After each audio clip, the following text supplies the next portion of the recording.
Origin just Rex, and this is how helicopters land in rough seas. But I don't know what you think. Yeah, I've never thought about it before, but it is interesting, isn't it? Because landing a helicopter is like really tricky, right? You've seen people land helicopter like they take a second before landing on flat ground. Obviously, military and cargo helicopters, even like rescue ones, when they have to like rough conditions in the sea when they have to land. How do they do that? I always assume like if there's a they'll probably use rope or something. If they want to give cargo, they'll rope it down, or if you don't pull somebody up, I guess use something similar to rope. I didn't know they can land in rough seas basically when there's like tides and everything. That's what they mean, right? So yeah, this is gonna be very interesting. I saw the flight tuition video on Chinook, and I saw like how one pilot was literally like ass touching it with Chinook, and I'm like, what the hell? How did they do that? Trying to basically, making sure troops can get out while still in flight, didn't land it yet. So all these things, whenever I see like oh, that's insane. When you drive a car and you have a hard time like parking, if it's, especially if it's like bigger SUVs and things like that, you're like, oh, this is hard. And then you see shit like this, like how the fuck they are doing this. So it's gonna be interesting. Let's watch it.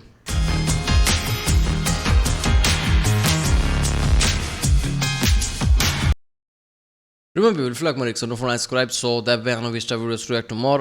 You can really help out the channel by helping the algorithm and things. Sometimes YouTube algorithm goes crazy if I watch any different type of videos. And yeah, recently it's like I watched certain like video game videos, this and that, and just like algorithm went crazy again, right?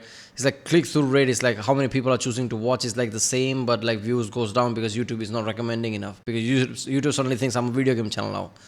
So by hitting and liking and commenting, you can help the algorithm that, yeah. I've been watching military videos a lot recently. If you haven't seen them, check out the link in the description or in the end of the video end card. And yeah, let's do it. It may surprise you, but helicopters can routinely and safely land on the flight deck of smaller ships in rough seas while the ship is not only moving, but also rolling from side to side. Even though there is very little room for error, the landing is a bit easier than you might think, thanks to the bear trap. That said, sometimes things can go wrong, and for that reason, there are two standard emergency procedures for helicopters that cannot land on the deck of a ship. But there's also a third. Seriously, people don't realize that, but whenever like something like hard as fall like that and people are sitting inside, I'm hoping those seats have something like suspensions or something like springs and things, right? Because if anybody knows of physics would know, like if something hard, if you're sitting on a hard thing with no suspension, something like suddenly crashes like that, that would mess up your spine really badly. There's a reason why our cars have like suspension and things like coils and everything. Third option, a non-standard one, I must say, and it's not what you think. Wind speed, ship motion, and sea states all affect helicopter landings at sea. Moreover, the airwake from a ship's superstructure can also impact helicopter performance. These and other factors are combined into Ship Helicopter Operating Limits, or SHOL, or SHOL. SHOL is a polar plot of acceptable conditions in which performing flight operations is considered safe. Stay within these operating limits and a helicopter... The asshole isn't right. Like, whoa, what you doing? Oh, I mean the wind isn't great. We can land the helicopter. Oh, that's what SHOL. Should be able to land safely. But back in the day, landing a helicopter in rough seas was considered to be outside of the operating limits and therefore was not a practice. In the mid-1950s, navies were looking to introduce ship-based helicopters for specific missions, but not being able to land those helicopters in high seas put a dent into those plans. That is until the late 1950s and early 1960s, when the Royal Canadian Navy started experimenting with a device that became known as a bear trap. A bear trap is a rectangular device that allows helicopters to depart and land from smaller ships, such as frigates and... Yeah, it's not surprised that Canadians came up with the bear trap for the helicopter. Because of the bear issues. Destroyers in a wide range of conditions. The invention of bear trap permitted the operation of helicopters on smaller vessels in rough seas, up to sea state 6, allowing them to handle 30 degrees of roll and 9 degrees of pitch during day and night. Following the success of Canadians with the bear trap, other navies, including the Royal Navy and the US Navy, adopted similar technologies. A Canadian bear trap works as follows. a probe is attached to a cable which is lowered from the helicopter to the flight deck. The flight deck crew, then using their bare hands, attach the cable through the center.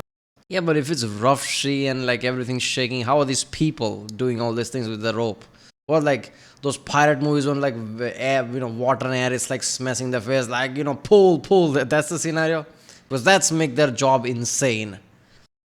This you hear of these jobs like oil rig jobs in like ocean, welding inside the water and whatever shit like this. You just think like, how the fuck these people are doing it?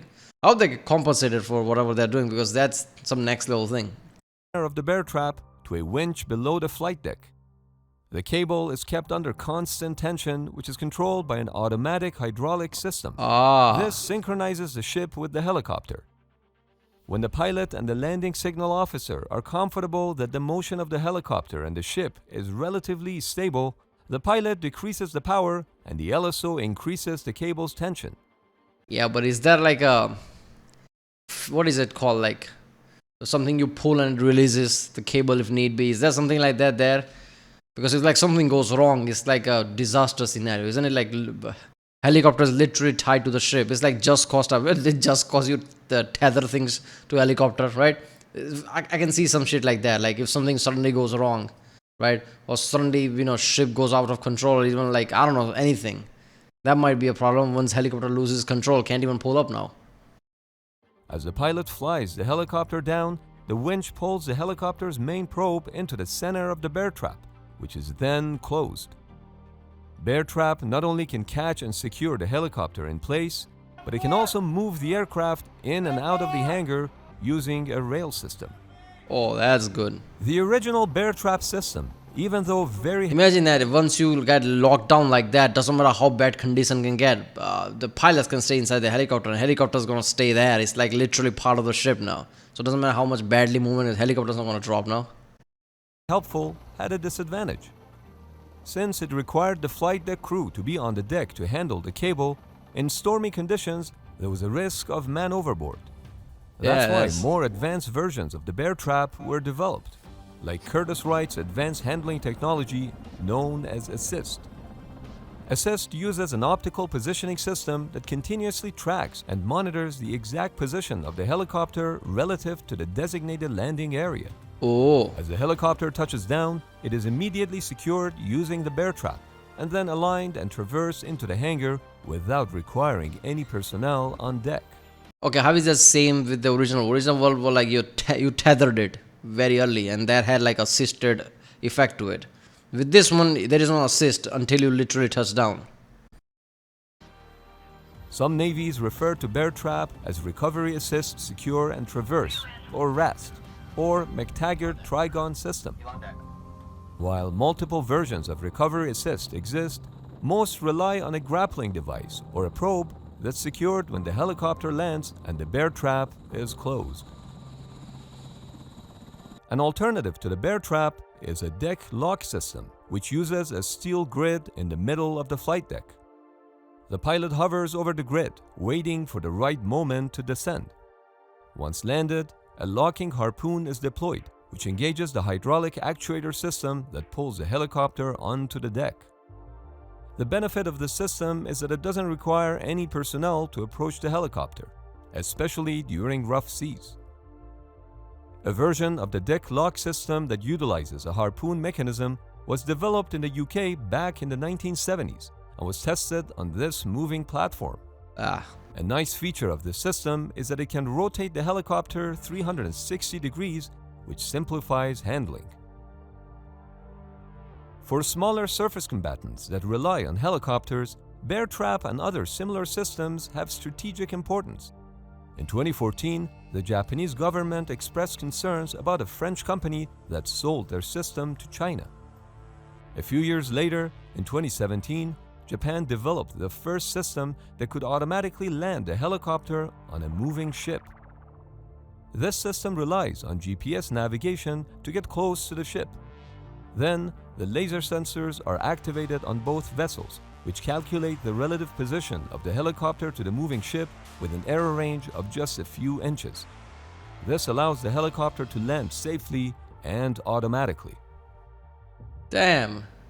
All this said, there are scenarios under I like the Japanese one. It's like some next level thing, right? Like computers do its own thing. I mean, I see the future there. That makes sense. which helicopters cannot land on the flight deck, whether it's a helicopter malfunction or an issue on the flight deck. Sadly, there have been attempted landings that have resulted in fatalities. While emergencies cannot always be prevented, emergency drills can increase the odds of survival. The first alternative to landing on the ship is to land somewhere else. Of course, this may not always be possible, but since helicopters can be refueled from the ship while still airborne, the refueling can increase the helicopter's range to its maximum, which in some cases can provide an alternative landing area somewhere else.